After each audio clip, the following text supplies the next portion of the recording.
country, Dungari Mob. Mountain to the sea where the Three rivers come from, where my mob belong. My bloodline strong, heartbeat To the Kurigan song.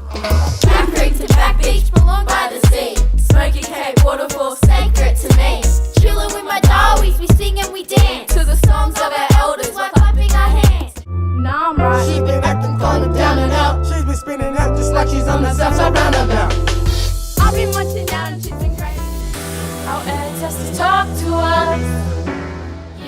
Desert P uses music, storytelling and filmmaking with our young people for mental health, social and emotional well-being, and that's huge.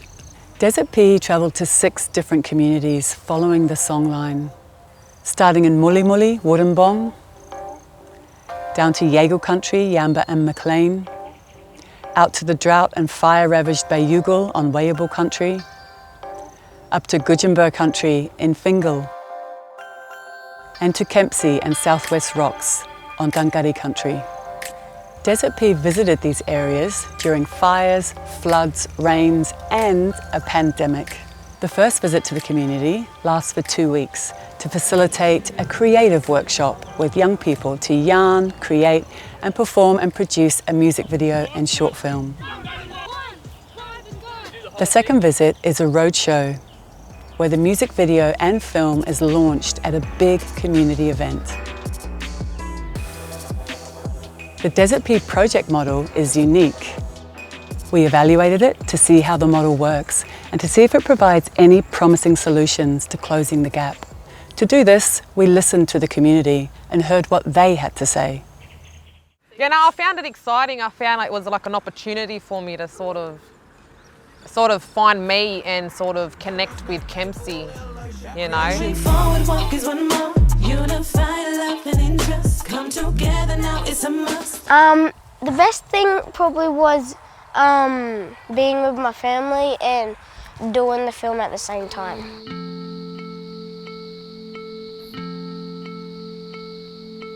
There's a couple of kids in our little community that aren't as proud to be who they are, and I think after this is the only thing they'll talk about. Unified we stand, never break us down, together on the sacred. In my family we don't really talk about mental health and well-being because everybody's like, yeah, no, we've got to be strong, you know. So I think it was really good that they brought the topic of mental health and well-being into the new song and had all of us students and even the adults talking about that. I thought that was really good. My initial thoughts around the project was I was a little bit concerned. There seemed to be a focus on suicide prevention in Aboriginal communities for our youth, which is a really touchy subject, and it's something that's close to all of our hearts. So I was concerned, if I'm honest, from the outset around the direction of the project and what was going to be left in the wake. It was then that I started conversations with Toby about how we could potentially broaden the conversation about what we were doing. And that was in consultation with my elders. I spoke to them about what their advice would be for the project and where they thought it should go. And that's when we identified to follow that cultural story, how our old people maintain culture throughout the eras where it wasn't okay to speak language and practice culture and to be Aboriginal people. And so as we were sharing the stories of some of the things that happened here along the way, it was the massacres that they've been hidden, and now bringing all those hidden things that have been hidden out into the light to be dealt with and to be spoken about. What are some of the challenges for young people in learning stories about the past, about identity, about culture, about who you are, where you come from? From there, this is all created intergenerational trauma. That's the biggest thing. And we need to do this more often because we don't know when our time's up. Our elders could be gone tomorrow. You know? So let's come together as one. Let's be one. Let's be a family again. Let's come together as one, and let's hear these stories. Us young fellas, you know, it's time for us to stand up with the next generation. Let's get the stories off our elders. Let's be passionate about this stuff, you know. It gave them a chance to voice what they feel, what they live, and trying to come to terms with it. You know, how do we handle this? Some of our kids, they get real hostile and angry, but this is another way of having their say in a positive way. And I killed it. Oh, I have to watch it. So the first project that I went to have a little look at was out in Mully. There was lots of good yarns that day, and it was community led. The kids were telling the story. So I left that day feeling more optimistic about the project and what the potential was. I thought it was really good. It actually come at a really good time. And if you're not aware, we've had a spate of suicides with young kids around this area, which is really sad. I mean, yeah, my boys were affected by that over the holidays, and like Toby was sitting down speaking about grief and how to deal with it, and he didn't know that my boys were sitting there and he was like talking to them. I'm thinking, you have no idea, like, you know, what they're going through right now. So that was really good. Yeah, it would have been good for everyone. Yeah, it was awesome.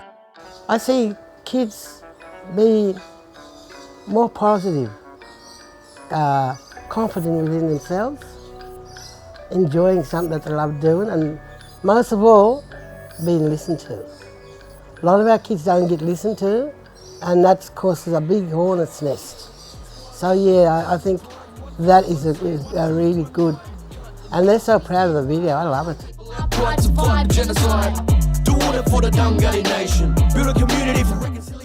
They opened different opportunities and careers, I reckon. They've showed us different, well, I've shown an interest in film, and I never thought I'd show an interest in film, but seeing it all be put together, I was like, yeah, I want to do, this is where I want to start. I would do this as a career. So yeah, they brought the best out in me.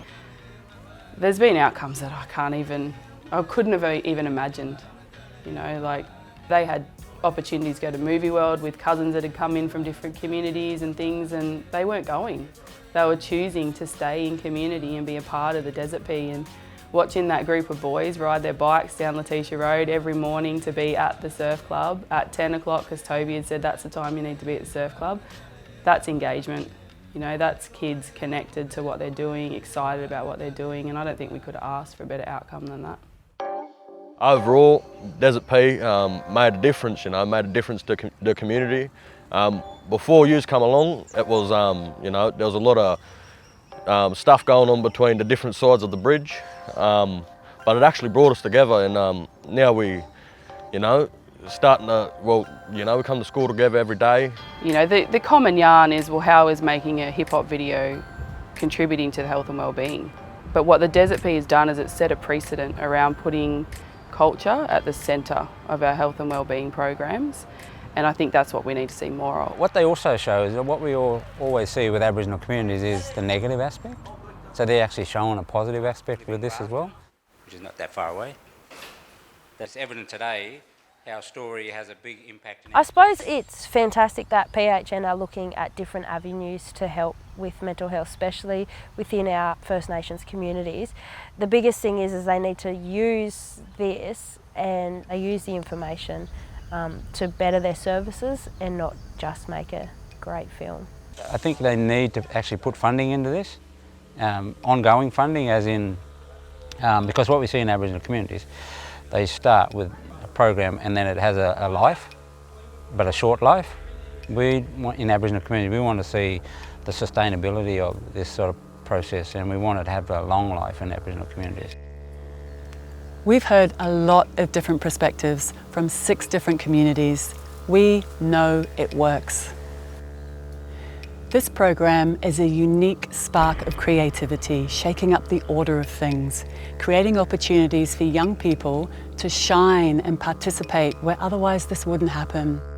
The big question that's still left unanswered is, how do organisations like Desert Pea and communities be supported to do this work in a sustainable way?